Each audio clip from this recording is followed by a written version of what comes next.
Saudara Richard menyampaikan bahwa melihat almarhum Joshua terkapar, bersimbah darah, saudara FS berdiri di depan dan memegang senjata lalu diserahkan pada saudara Richard. Saat itu tim sus melapor kepada saya dan saya minta untuk menghadapkan saudara Richard secara langsung. Kita tanyakan kenapa yang bersangkutan merubah. Ternyata pada saat itu saudara Richard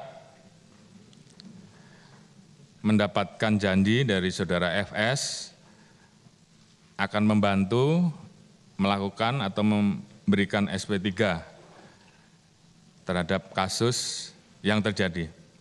Namun ternyata faktanya Richard tetap menjadi tersangka. Sehingga kemudian atas dasar tersebut Richard menyampaikan akan mengatakan atau memberikan keterangan secara jujur dan terbuka. Dan ini juga yang kemudian merubah semua informasi awal dan keterangan yang diberikan pada saat itu.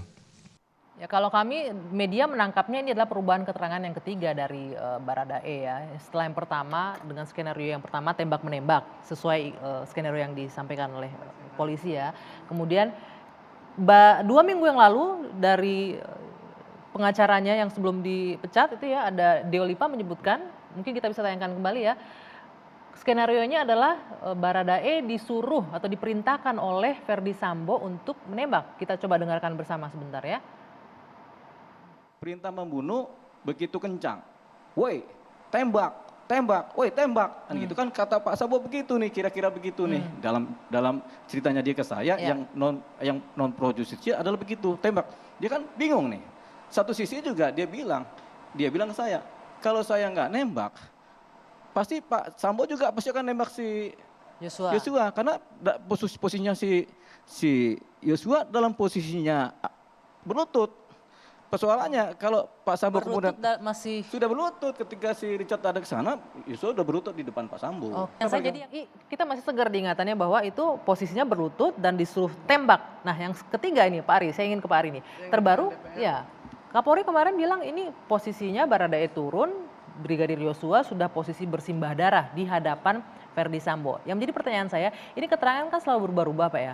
Ini akan mempengaruhi sejauh mana terhadap kasus dan juga mungkin sampai di pengadilan mana keterangan yang akan digunakan nantinya? Yang dipakai yang keterangan terakhir. Kalau yang dulu pertama kali itu ya, itu kan keterangan yang dibikin skenarionya Pak Sambo gitu kan. Nah kemarin itu begitu memang kuncinya ya itu tuh. Kita juga dorong juga ya. Kuncinya kalau Baradae itu jadikan tersangka, dia akan bisa kasarannya ngoceh lah gitulah. Kita gali keterangan yang sesungguhnya. Tapi selama itu kan dulu tidak bisa Baradae itu langsung dijadikan tersangka karena waktu itu begitu kejadian kan dari kubunya Pak Sambo itu kan masih kuat sekali untuk menghalang-halangi tim khusus yang mau meriksa itu. Gitu. Makanya dia menjanjikan akan di SP3 kasusnya kan terlambat. Tapi begitu Baradae jadi masuk, kemudian kan berubah keterangannya. Itu Pak Kapolri betul dipanggil kemudian ditanya kenapa itu. Dia baru jawab gitu. Nah, barulah itu lurus ke situ. Apalagi setelah yang 30 itu dimasukkan, kan nggak bisa ngalang-aling lagi. Jadi penyidikan laju ke sini gitu. Ya?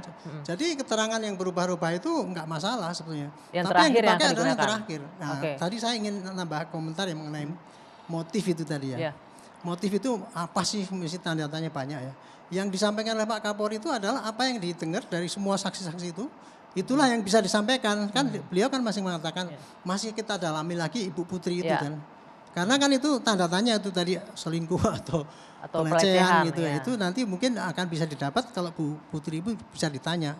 Jadi intinya adalah Pak Kapolri juga terbatas juga ya. Informasi itu kan hanya nggak bisa dia mengada-ada pakai analisis itu nggak ada.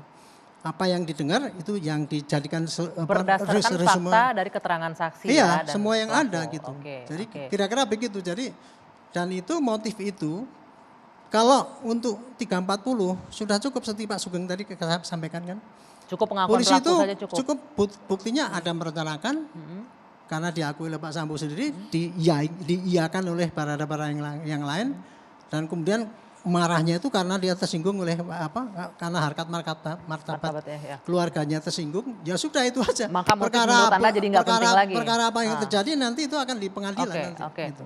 Keterangan Bu Putri itu baru akan didengarkan besok ya, ini yang akan jadi Ya, kuncinya akan besok. diperiksa Ini. itu. Bang Kamarudin, Anda ingin menambahkan Saya apa mau tadi? mengatakan itu pekerjaan sangat gampang sekali. Karena saya punya kecerdasan untuk itu dan saya rajin makan buah dan sayur. Jadikan tersangka petir. Biar petir bernyanyi. Supaya ditunjukkan di mana CCTV itu yang disambar itu. Enggak, Berikutnya, jadikan tersangka yang mengambil dekorder. Biar dia nyanyi di mana ditaruh Kan sudah dekordernya. prosesnya sudah berjalan ini Yang kan? berikutnya, jadikan semua tersangka yang 35 dari 90-an itu. Biar mereka bernyanyi di mana CCTV-nya, langsung kelihatan apa yang terjadi. Oke. Gampang toh? Baik, Gitu nanti loh. kita akan lanjutkan lagi ini. Banyak memang yang akan dibicarakan, tapi ada yang menarik juga mengenai Bagan Konsorsium 303 Kaisar Sambo yang beredar luas. Apa sesungguhnya dari Bagan ini informasinya? Kita lanjutkan usai jeda sesaat lagi. Tetap bersama kami.